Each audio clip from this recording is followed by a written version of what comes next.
საჩვენო და არა მარტო მოგესალმებათ დილის სამინისტრო გთხოვთ მიესალმოთ დილის მინისტრებს ნინო მეუნარგია და დავით მალაფერიძე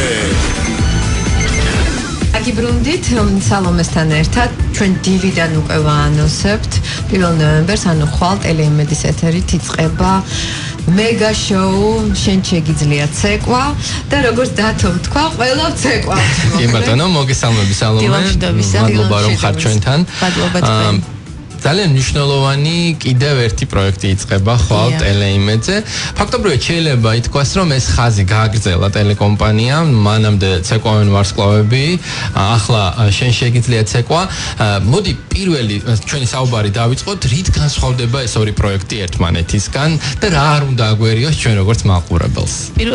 ძალიან განსხვავდება სხვათა შორის. პირველ რიგში იმით განსხვავდება, რომ ეს არის სახალხო პროექტი უფრო, შენ შეგიძლია ცეკვა. აქ ძირითადად იღებენ მარტო პროფესიონალი მუსიკოსები მონაწილეობას. ნუ რა თქმა უნდა, სამოყვარულო დონეზე ვისაც აქვს სურვილი და თვლიდა რომ თქვა რაღაცა დონეზე გააჩნდა პლასტიკა, ისინი მოვიდნენ. მაგრამ განსხვავება ის არის, რომ აქ ცეკვავენ მხოლოდ პროფესიონალი მუსიკოსები და არა თქვა. ვაი, მე რა მაგარია. ესე იგი, შეიძლება ითქვას, რომ იქნება საოცარი შოუ, აი ამ პროფესიონალი ადამიანების, რომლებიც ისეთ ცეცხლს დაანთებენ, ალბათ არ ჩაქვება ეჭვება. პროფესიონალ მოცეკვავეებს რაც შეეხება, ისინი თქვენ ხელში გახდნენ პროფესიონალი მოცეკვავეები? არა, უკვე მოვიდნენ. არა, უკვე მოვიდნენ, რა თქმა უნდა. ჩვენ მით უმეტეს ჟიურის წევრებს არანაირი შეხება არ გქონია არც ერთ მოცეკვავესთან.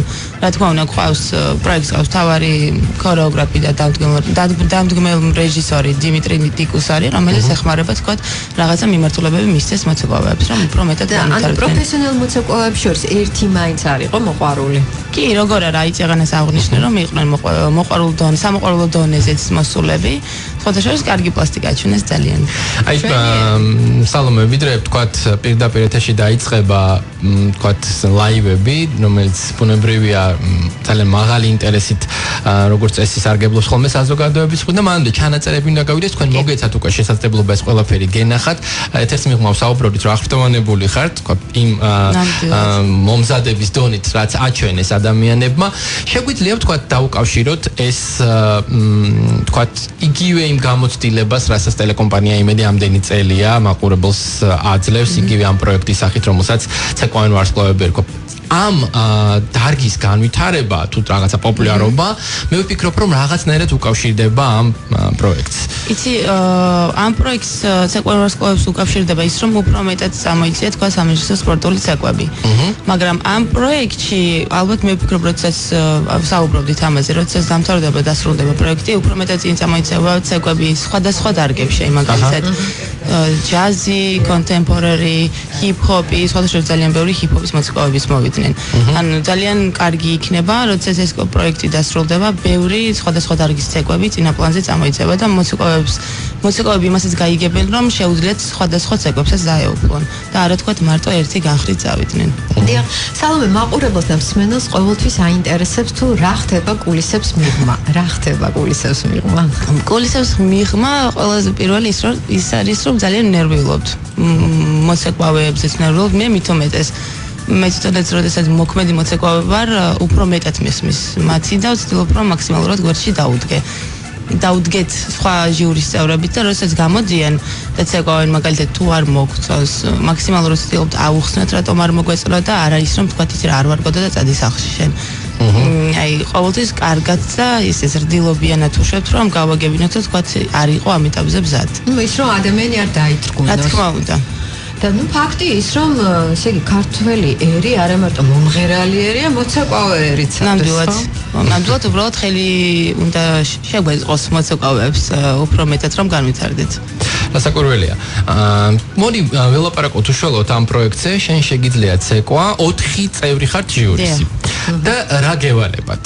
ანუ მენტორები ხართ მხოლოდ თუ უბრალოდ თქვათ ხართ ობიექტური თქვათ ჟიურის წევრები, რომლებიც გადაწყვეტილებას იღებ კონკრეტული საშემსრულებლო ნომრიდან გამომდინარე. იცი როგორ არის? ყველა თითოეულ ჟიურის წევრს ჩვენი ფუნქცია გვაკისრია. მე მაგალითად ლათინო ამერიკული ცეკვებიდან როდესაც გამოდიან, პირველი თქვათ მე ვიწყებ გიტარის გაკეთებას. ან პირიქით ბოლო.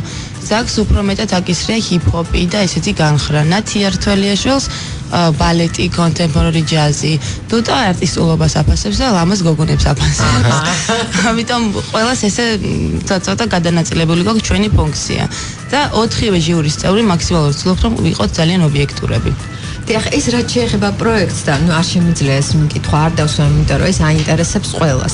სალომე, არაჩვეულებრივი მოცეკვავე ხართ, ახლა ამაზე ჩვენ აღარ ვისაუბრეთ, ყველამ ძალიან კარგად იცის და როდესაც ახალგაზრდებთან ვსაუბრობთ, ისინი ამბობენ, ყველას აქვს სურვილი, უმრავლესობას, ვისაც რასაკვირველია უყვარს ცეკვა, რომ სალომესავით იცეკვოს. აი ეს ფრაზა სულ მესმის, რომ აი სალომე ჭაჭო ესე ცეკვავს, რომ ხო, აი სურველებს რას ეთქვით?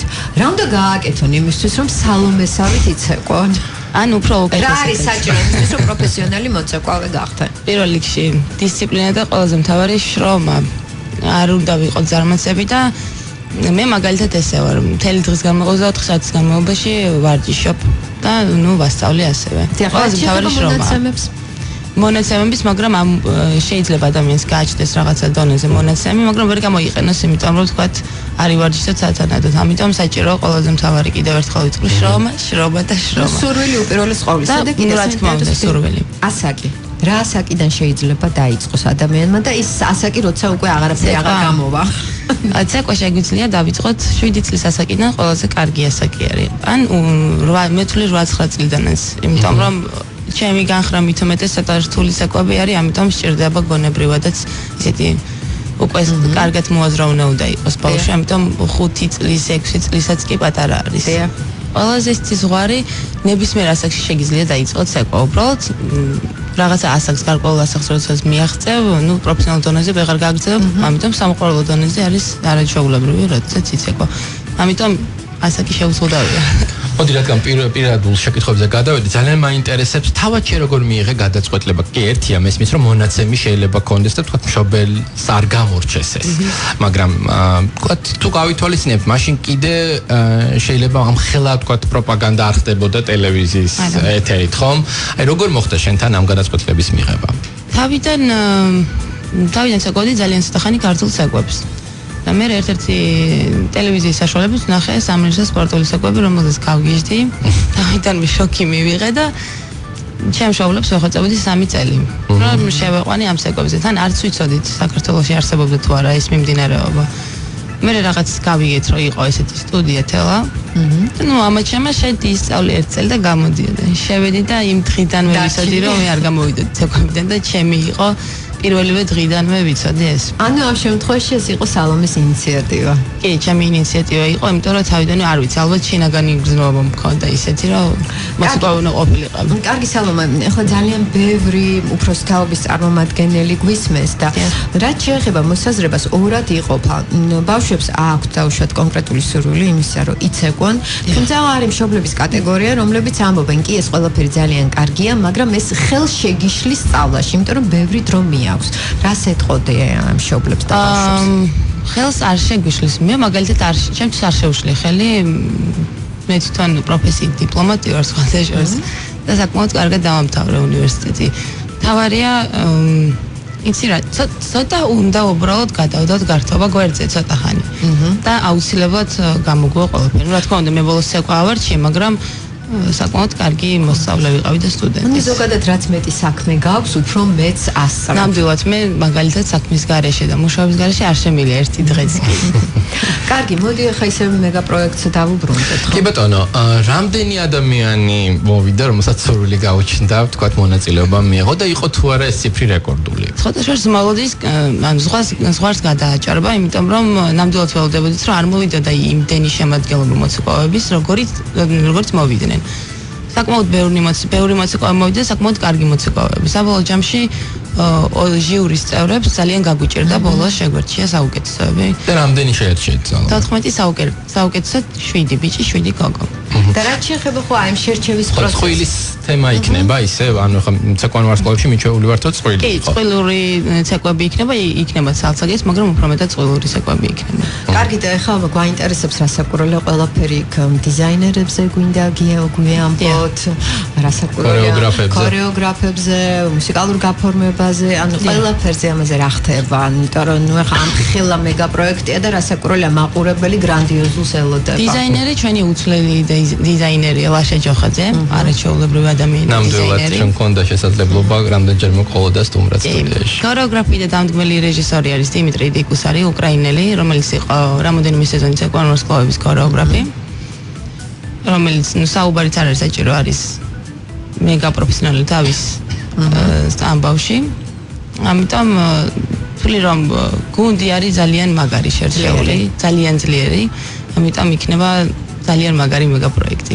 კარგით და მონაწილეებთან მუშაობის პროცესში ითვალისწინებთ თუ არა მათ სურვილებს, მათ მოთხოვნებს? ეს კეთად გაწერილია თქვა პროექტთან გამომდინარე, თავად ისინი უნდა მოგერგონ. არა, იცით როგორ არის, თავიდან რომ მოვიდნენ თვითონ აქ დარჩეული ცეკვა, თავიანთ მუსიკაზე თვითონ მოგ თავისი მუსიკა, თავისი ცეკვა. მანამდე სანამ კასტინგები გავიდა და იყო პრეკასტინგები. ანუ ჩვენ შევედით სხვადასხვა რეგიონებში და იქ მოვინახულეთ მოცეკვავები, მე იქიდან დაუკავშირდნენ პროდიუსერები. ვის ჩავთვალეთ საჭიროს თქვა თუ უკვე უნდა გამოსულიყვნენ კასტინგებზე, მოიტანეს ის დადგმა და ის ცეკვა რომელიც იცეკვეს პრეკასტინგებზე და რაც შეეხება უკვე შემდეგ აი ლაივები ან ეხლა ბოლო 2 დღის განმავლობაში როდესაც იყო კასტინგი, უკვე ქორეოგრაფმა შეერჩიეს, იმიტომ რომ იქ არ მიდიოდა თითო ცეკვები, იქ იყო არჩეული სხვადასხვა დარგის ცეკვა, მაგალითად ჰიპ-ჰოპი, კონტემპორარი, ლათინი, ჯაზი იყო და ქართული ცეკვები. და ყველა დარგში გამოვიდა სხვადასხვა ქორეოგრაფი, აჩვენა პატარა კომპოზიცია და ეს კომპოზიცია შეასრულეს მერე უკვე მუსიკოსებმა. ძალიან საინტერესო იქნება, მე დარწმუნებული ვარ, ახლა ძალიან ბევრი მაყურებელი ეყოლება ტელე იმედს და მეგა პროექტს შენ შეგიძლია ცეკვა. ჩვენ გავაგრძელებთ რეკლამის შემდეგ საუბარს, ჩემთვის ძალიან მნიშვნელოვანია სალომემ გითხრას, როგორ ჩაერთვება მაყურებელი ამ პროცესში. თქვათ, მას ექნება გადარჩენის შესაძლებლობა, არჩევის შესაძლებლობა, მოკლე ტექსტური შეტყობინება იქნება, ზარი იქნება. ამ დეტალებს ჩვენ გავარკვევთ მოკლედ რეკლამის შემდეგ, ძალიან მალე დავბრუნდებით და გველოდეთ.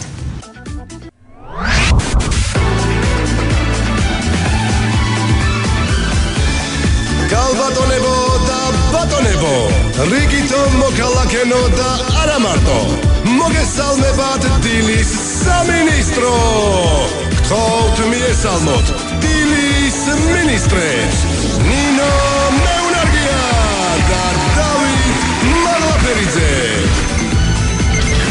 ესე იგი ჩვენ შეგვიძლია ცეკვა. კი. და მარტო ცეკვა კი არა. მინისტრობა შეგვიძლია, ნინო. და არჩევნებში მისვლა და ჩვენი მოქალაქეობრივი ვალის ძალიან ესე პროფესიონალურად შესრულება. კარგი, ნუ დავანებოთ თავი ამ არჩევნებს და გადავიდეთ ცეკვას. ჯაჭვია ჩვენი სტუმარი. რა დროს არჩევნებია? ეხლა მომისმინეთ სალომემ უკვე შეიცვალა თავისი ესა რა ქვია იმიჯი, ის არის ჟიურის წევრი. ასმისულია უბრალოდ დროები. მაინც მოცეკვა. შეიძლება 4 წელიწადში კენჭის იყაროს. არა, მაშინ 4 წლის მერე ანუ დეპუტატობის კანდიდატის რანგში მოვიდეთ კანდიდატურა. კარგი, მოდი დავუბრუნდეთ ისევ ვარსკვლავებს მეგა პროექტს, რომელიც ხვალ იწყება ტელეიმედის ეთერით და სხვათა შორის ჩვენ ეთერ შემოსვლამდე ვისაუბრეთ ისევ და ისევ რასაკურველია ცეკვაზე და ძალიან ბევრი ამ სურველი იმისა, რომ ისწავლოს ცეკვა. ცეკვა შეიძლება იცის, მაგრამ დახვეწოს მოყვარულის დონეზე და დათო აი ახლა პირდაპირ გეუბნები, რომ მე ძალიან დიდი სურვილი მაქვს, მაგრამ იმის პრეტენზია, რომ სალომესნაირად ვიცეკვო, ნამდვილად არ მაქვს. ჩემს ასაკში ეს არ ხდება, მაგრამ ის რომ სურვილი მაქვს, რომ გავაუმჯობესო მოყვარულის დონე, ხო? ეს მე მგონი ცუდი არ არის შემოკარგო. თხოვთ ეთერს მიღმა სალომეს ელემენტარული წესები რაღაც ილეთების გვასაუბროს და დილის 7 საათზე დაიწყე შენა ყოველოშება პარიკას. კი ბატონო, ბევრი ასეთი ადამიანი აღმოჩნდა სალომე, ვთქვათ, ვინც თუნდაც თავისი ასაკის მიუხედავად მოვიდა და გამოაცხადა, რომ ცეკვა უნდა და. კი, სხვათა შორის იყო რამდენი მონაწილე. აი მაგალითად იყო ქალბატონი 50 წლის. ისეთი საყვარელი იყო და ისე კარგად გაართვეს თავი. სხვათა შორის. ამიტომ მე ძალიან ვაფასებ ეს ადამიანებს, რომ ასაკს არ აქვს მნიშვნელობა და ნებისმიერ ასაკში დგანან და ვარჯიშობენ და პირველ რიგში რომ ეს ჯანმრთელობაა, ხო? ამიტომ ძალიან მისასალმებელია ჩემი მხრიდან. კარგი, ჩვენ გადაცემის პირველ ნაწილში ვისაუბრეთ იმაზე თუ რა ხდება კულისებს მიღმა და მინდა ეს თემა გავაგრძელოთ, ხო? იმიტომ რომ ყოველთვის აინტერესებს მსმენელს და ნუ მაყურებელს მით უმეტეს. სალომე, აი კურიოზები მინდა გაიხსენო. მე რაც შემეხება, ჩემი ძალიან სასწრაფოდ ძალიან დამცინიან, იმიტომ რომ სანამ გავალთ კულისებში, როდესაც გავართ ჟიურის წევრები და წარგვადგენენ, თან პირველი რატომღაც ესე მაცხადებენ მე და მთელი ცხოვრება სცენაზე თუ გავდივარ უნდა ვისეკოვან პარკეტზე ხო ამიტომ გავარ და როგორც ყოველთვის ხურდები ჩემი გახურებები მაგდანი მე მახსენებენ ან მე მახსენდება რომ იცი რა გასაცოკოთ არ გავდივარ და მე უცბად ვიწყებ პირის აპარატის გახურებას და აი ისეთ საცილოთან იქ როცა შედვარ ჯიურის წევრები და ნუ თუ კარგი მუსიკა ჩაერთო ხო ვეღარავინ მოჩერებს აი ფეხზე გომით და იქ ვეცეკო ხოლმე რამისა ავარდე ხოლმე სცენაზე მე ვერ წარმომედგენია ამ პროექტმა ჩაიაროს ისე რომ არ იცეკვო არ არსებობს და მე ვიხოცები ლაივებზე ჩვენ ქორეოგრაფს ვახოცები აი მეთქი გვაცეკვეთ ჯიურის წევრები აი ძალიან გთხოვთ და სავარაუდოდ ვიცეკვებთ იმედი მაქვს. როგორც წესი, ყველა საქმე მithumetes პროფესიონალს თავისი საქმე ძალიან უყვარს. თქვათ სიყვარულთან ერთად ჩვენ ვთქვით რომ ძალიან მნიშვნელოვანია თქვათ მონდომება, ის რომ ფაქტობრივად გადადო ყველაფერი რაც გაქვს და მიუძღვა თავი ამ საქმეს, მithumetes დამორჩილებაზეა ლაპარაკი საკუთარი ორგანიზმის, ხო? კიდევ შეიძლება ვთქვათ იგივე ფაქტორზე ველაპარაკოთ, თქვათ იგივე ბედის ან რაღაცნაირად ჩვენს რო ლაპარაკობთ ხოლმე ცეკვაზე ყველა სწორი აღნიშნა იყო აქ რომ ამბობს რომ ახლა სალომე ჭაჭუას უნაირად ვერავინ ვერ იცეკვებს ხო ან უნდა ხო გაგიმართლოს ძალიან ან ყველას გონია რომ ეს თეკვის დაწყება ნიშნავს რომ მინიმუმ ასეთი თქვა შედეგი შეიძლება დადო შენ შემთხვევაში აი ამ გადმოსახედიდან როცა აფასებ შეგიძლია თქვა რომ თქვა ამ რაღაცა რუტინულ ყოველდღიურობასთან ერთად იყო იქ გამართლების ელემენტებიც მცირარი მე ვთვლი რომ ბედს ადამიანი თვითონ ქმნის ხო მე ესე ვთვლი ყოველ შემთხვევაში არ ვიცი გამიმართლა რა თქმა უნდა გამიმართლა ხო მაგრამ ვთვლი რომ რაც ძალიან გინდა და მთელი ცხოვრება იმაზე ოცნებობ და ამისთვის იხსვი და მთელი ცხოვრება ამისთვის შრომობ არ არსებობს რომ არ გამოგივიდეს მე ესე ვფიქრობ ამიტომ თუ შენ დაისახავ მიზნა და ბოლომდე და რა თქმა უნდა წინაღობები არის და ყოველთვის იქნება ეს ცხოვრება ესე ხდება ბრძოლის გარეშე არაფერი არ გამოვიწყდეს აი საზოგადოებაც ხო ძალიან მნიშვნელოვანია როგორ მიგიღო როგორ შეგიყვარა ხო მე ბევრის გამსმენია რომ აი ვთქვათ შეიძლება რაღაცა ძალიან მაგარი იყო ისეთი მაგარი რომ ფაქტობრივად უკონკურენტო მაგრამ არ იყო ისეთი პოპულარული ვთქვათ როგორც ეს საჭიროა შენ შემთხვევაში აი ძალიან მაღალი ვთქვათ პროცენტული მაჩვენებელი ამ სიყვარულის და რაღაცნაირად დაფასების და ამას რომ მეუბნებით მართლა არ ვიცი იმიტომ რომ საერთოდ რომ ეკითხებიან რანაირად გამოგდის იმიტომ რომ ცხოვრებაში სხვანაირი ვარ და სცენაზე სხვანაირი ვარ და ვერასდროს ვერ ვცემ პასუხს იმიტომ რომ სცენაზე რომ გავდივარ აბსოლუტურად რადიკალურად განსხვავდები იმ სალომისგან როგორიც არის ცხოვრებაში მართლა ვერ ახსნი როგორია ცხოვრება სალომე ესეც აბსოლუტურად უნდა გვიპასუხო ამაზე არის ძალიან წყნარი გოგონა 7 და რომელიც ძალიან იშვიათად საუბრობს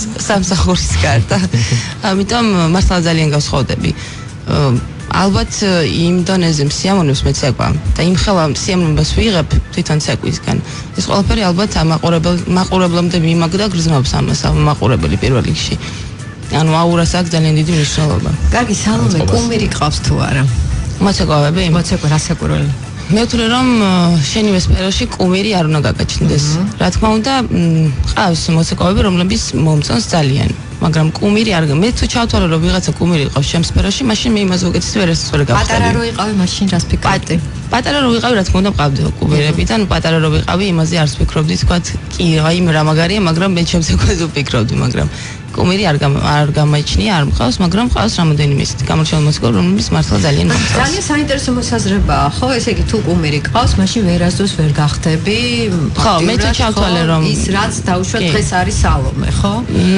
ნამდვილად ეს მე ესე ვფიქრობ იმიტომ სულ გექნება იმის სულ რომ იმას მიემსგავსო კი და ნამდვილად ვცდილობ და ალბათ ყველა მუსიკოვი ამას ცდილობს რომ არ გავდეს სხვა მუსიკოვი შენი ფაქტობრივად თითქოს მთელი ნახევარი საათია ვსაუბრობ და ერთ ამას მივხვდი რომ ესე იგი გარდა იმისა რომ ვთქვათ რაღაცა მოძრაობა ძალიან პროფესიონალურად უნდა აკეთებდე ხო მეტი რო შეიძლება ემოცია მოგქონდეს ვთქვათ რაღაცა გამართლების ამბავიც უნდა თავის ადგილზე იყოს ასე ვთქვათ ძალიან მნიშვნელოვანია პოზიცირება თუ აი რაღაცა იმ სათქმელის ეს ყველაზე მთავარია შენ როცა ცეკვა მთელი ისტორია უნდა მოყვე რა ცეკვის ცეკვა რატო იცეკვა ეს ყველაფერი აი ესა თუ იცეკვა არ აქვს მნიშვნელობა მთელი ფილოსოფია მე აი ძალიან ისე უყურებს სხვანაირად ამ ცეკვებს ბევრი მარტო მე არა ისე ამიტომ ძალიან საინტერესოა აი ძალიან ფაქტი რომ შედეგი სახეზეა ხო, რომ არა ალბათ აი ასეთი განწყობა და ასეთი მიდგომა, მაშინ ესეთი შედეგი არ რა თქმა უნდა, მთელი გულით უნდა გააკეთო ყველაფერი. კარგი და გაუბრუნდეთ მოდით ისევ მეგა პროექტს, ესე იგი 12 დეკემბრიდან დაიწყება ლაივები, მანამდე მაყურებელ შესაძლებლობა ექნება ჩანაწერები ნახოს და როგორ მოხდება არჩევა, ანუ მაყურებელი რა დროს შემოდის, ვთქვათ, არჩევანის გასაკეთებლად და რა ფორმები? აი ლაივებზე როდესაც გავალთ, ჩვეულებრივად SMS-ების სახით იქნება, ჩვენზე უკვე დამოკიდებული აღარ იქნება ჟიურის წევრებზე, რა თქმა უნდა შეფასებას მივცემთ, მაგრამ როგორც სხვა პროექტში, მაგალითად საკონვერტ სკოლებში იყო, მესეჯის SMS-ების სახით იქნება უკვე. და რამდენი გაგრძელდება ეს ლაივები და შოუ როდის დასრულდება? სულ იქნება 6 ლაივი. ზუსტად არ ვიცი, 12 დეკემბრიდან ვიწყებ და 6 ლაივი იქნება სულ. კარგი და სალომე, რაც შეეხება ჟიურის, რამდენად თანხმედრაშია თქვენი დაუშვათ მიდგომა, თქვენი მოსაზრება, გიჭირთ შერჩევის გაკეთება, ალბათ კამათობთ, ხო? ფოტოშორის ამაზე ვსაუბრობდით რამდენიმე დღის უკან, ჩვენი 4 ჟიურის წევრი ისე კარგად შევეწყვეთ ერთმანეთს. აი მაგალითად პირველი იყო ბათუმის კასტინგი. იქ ცოტა გაგვიჭირდა, იმიტომ რომ მაგალითად ზაკი იმ დღეს გავიცანი მე ნათიას მანამდე ვიცნავდი, ნუ უკვე მანამდე ჩამოფრინდა, მაგრამ ცოტა ისე გაგვიჭირდა, იმიტომ რომ ერთმანეთთან შეთამაშებულები ესე რომ ვთქვათ არ ვიყავით, მაგრამ ქუთაისი იყო მეორე კასტინგი და უკვე წავიდა ძალიან მაგრა, იმიტომ რომ ერთმანეთი ძალიან კარგად შევეწყვეთ. რაც ვარი ერთმანეთის აზრს ვსვემთ პატივს. მითვალისწინებს და ძალიან ხშირ შემთხვევაში რა თქმა უნდა ვეთანხმებით ამ თუ იმ მოსაზრებას, რასაც ფიქრობენ სხვა დანარჩენი ჟიურის წევრები, ამიტომ ძალიან კარგად შევეწყვეთ. ეს სახალხო პროექტია და თქვენ იყავით რეგიონში, ნუ არაერთ ადგილას და მაინტერესებს, ხო? აი როგორ შეაფასებთ, როგორ დავუშვათ აი ის მონაწილეები, ისინი როგორები არიან, რამდენად აქტიურები არიან, იმიტომ რომ როდესაც ჩვენ ზოგადად ახლა არა მარტო ცეკვაზე, ზოგადად ვსაუბრობთ რეგიონზე, რასაკვირველად თბილისში მეტი აქტივობა. კი, ესეა. რა თქმა უნდა, თბილისში უფრო მეტი მონაწილეს მოვიდა და შედარებით უფრო ძლიერი მონაწილეებიც იყვნენ, იმიტომ რომ ნუ რეგიონებში სამწუხაროდ არ არის ის შესაძლებლობა, რომ განავითარო ისეთ ცეკვა, მაგალითად როგორც ნუ დედაქალაქში თბილისში. მაგრამ საკმაოდ კარგი მოცეკვავების მოვიდნენ რეგიონებში. მე ახრტოვანებული ვარ. ძალიან კარგი, რომელმა რეგიონმა იაქტიურა ყველაზე მეტად? იცი როგორ იყო, როდესაც უკვე დაიწყო კასტინგები, მაგალითად ბათუმში, აი მე სამეგრელოს მოვიდა ქუთაისში, ანუ ესე გადანაწილდნენ. ქუთაისში და ბათუმში მოვიდნენ აქეთა მხარე. კარგი, რაც შეეხება მონაწილეებს, ყველაზე პატარა მონაწილე რა ასაკისა არის? ყველაზე პატარა იყო მოსული 11 წლის. 11 ძალიან საყვარელი და ძლიერი. მე არ მაქვს ჯერჯერობით უფლება ვისაუბრო მონაწილეებს. და ყველაზე ასაკოვანი? ყველაზე ასაკოვანი, აი აღნიშნავ, იყო დაახლოებით 56 წლის. არა, უფრო დიდი 70 წლის ბაბუცი იყო მოსული. კი, და ძალიან საყვარელი. ხო, იმიტომ ქვია, რომ ყველა ცეკვავს, ხო? სალომე, როგორ წარმოგიდგენიათ, თქვათ, აი ესეთი პროექტების არსებობის შემთხვევაში, ჩვენ შეგვიძლია, რომ რაღაცნაირად პროფესიონალ თუ არა მოყვარულ, თქვათ, დონეზე ჩამოყალიბდეს ერის ძალიან დიდი ნაწილი ცეკვებთან მიმართებაში. მოყვარული არა, მე ვთვლი, რომ პროფესიონალ დონეზე შეიძლება ჩამოყალიბდეს, იმიტომ რომ ხომაღლად შემიძლია ვთქვა, რომ ქართველი ერი ხალხი ვარ ძალიან ნიჭიერები. მთავარია მივცეთ სწორი მიმართულება და კარგად სწორედ გამიტარდეს. ხო, ჩვენი კულტურა ცეკვა, სიმღერა ყოველთვის ვთქვათ იყო ის თემა, რომელთაც თავს ვიწონებდით, ხო? ქართულ ცეკვაზე, სიმღერაზეც აღარ არის საუბარი. ქართული ცეკვა უმაღლეს დონეზე, ანუ ამაზე საუბარი არ არის. მაგრამ ფაქტია, რომ ეს ადამიანები ცეკვავენ და ყველაფერს ცეკვავენ. მთავარია ხელი შეგვეწყოს ჩვენც და განვითარდეთ. გემოვნების თემას მინდა რაღაცნაირად შევეხოთ. როდესაც პირად რეპერტუარს ადგენ, რას ითვალისწინებ, თქვათ, იმას, რასაც თქვათ, უფრო მეტად მარტივად მიიღებს საზოგადოება, ასე ვთქვათ, თუ აქაც რაღაც თამასას უწესებს საკუთარ თავს, ვთქვათ. აი რაც შეეხება მე თვითონ ტურნირებზე როდესაც გავდივარ, ეს დადგმები მე არ ვდგავ. ტრენერი მიდგავს და აბსოლუტურად ყველა ცეკვა არის ტრენერის მიერ განხილული თითოეული მოძრაობა, კომპოზიცია ასე შემდეგ. ძალიან ბევრი ფაქტორი უნდა გაითვალისწინოს მოცეკვავამ.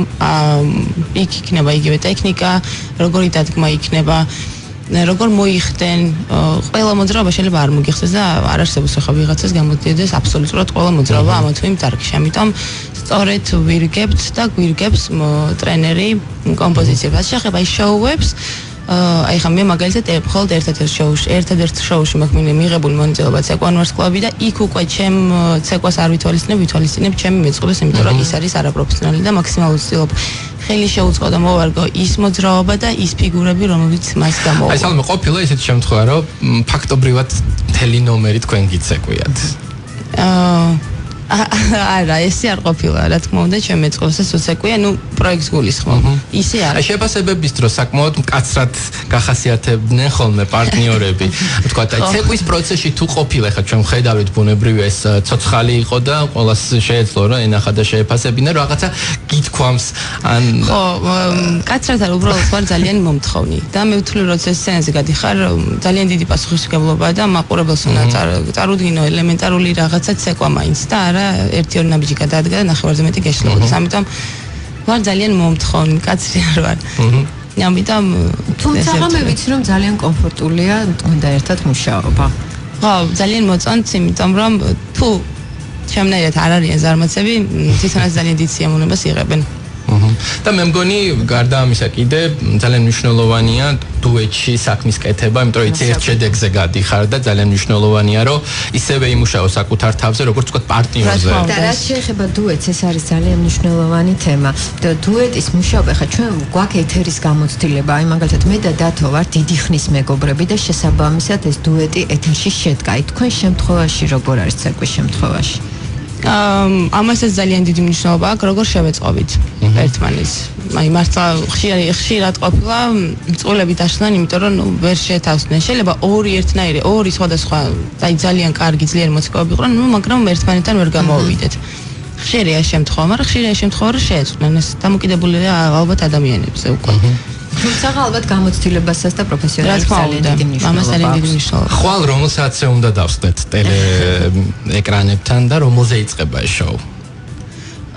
ხვალ მგონი ქრონიკის დამთავრების შემდეგ უკვე დავსდეთ და დაველოდოთ, ეგეთი ეჭვი მაქვს. კი და ისევ ნერვიულობთ ყველანი. ერთმანეთს ურეკავთ, ხო არ გავიცდებათ, რა გვავიცდებავ, ნერვიულობთ, აი ყველა ერთად ვხედავთ და ხვალინდელ დღემდე ესევ ნერვიულობთ. კი ბატონო, მოკლედ ჩვენ გვექნება ყოველი სამშაბათი ძალიან ემოციური, დატვირთული, საინტერესო აღმოაჩენთ ახალ ადამიანებს, რომლებიც შეიძლება რომ შემდეგ უკვე ვარსკვლავების სტატუსით იყვნენ აქ ჩვენ სტუდიაში. ამის პოტენციალი არსებობს. მე სიმართლე გითხრა, როგორც მოცეკვავე, ყველა ხედავდით სალომე ვინარი, მაგრამ ძალიან კარგი მოსაუბრეც აღმოვაჩინე ამ გადაცემის განმავლობაში. და ძალიან სასიამოვნო საურთიერთო. ეს არ შემიძლია არ აღნიშნო, ძალიან მეხმარებოდა დუტა. აი დუტა მიმდენი რა მასალა, იმიტომ რომ რთულია საუბარი და თან ცეკვის ლექსიკონი ეს რო ვთქვა, ძალიან მწირია რა ქართულად, ძალიან რთულია ისაუბრო, ამიტომ ძალიან დამეხმარა დუტა. მადლობა ჩემ მასწავლებლ დუტას. სალომე, წარმატებებს გისურვებ. პირადად ამ საქმიანობაში შოუს, რომელიც ხვალიწყება დარწმუნებული ვარ, რომ ძალიან ბევრი მაყურებელი ეყოლება და მოდი ჩვენს მსმენელს უთხრათ, რომ ჩვენ გვექნება ორშაბათობით შესაძლებლობა, რომ პროექტს მივადევნოთ თვალყური და შესაბამისად სწორედ ამ პროექტის წარმომადგენლები, მონაწილეები იყვნენ აქ სტუდიაში. და რაღაც პერიოდის მერე მე დარწმუნებული ვარ, რომ სალომე ისევ გვესტუმრება. აუცილებლად მესმის ამის იმედი. სალომე ჭაჭუა, არჩევლებრივი მოსაუბრი, არა მხოლოდ მოცეკვავე, დილის სამინისტროში, ჩვენ ვემშვიდობებით მას და გემშვიდობებით თქვენს. 4 შაბათს დილით გავაგრძელებთ ურთიერთობას. მადლობა თქვენ. დროებით შეხვედრამდე. ნახვამდის. თქვენ იმყოფებით დილის სამინისტროში. დილის სამინისტრო. მდგრადი გართობა. დემოკრატიული საქართველოსთვის.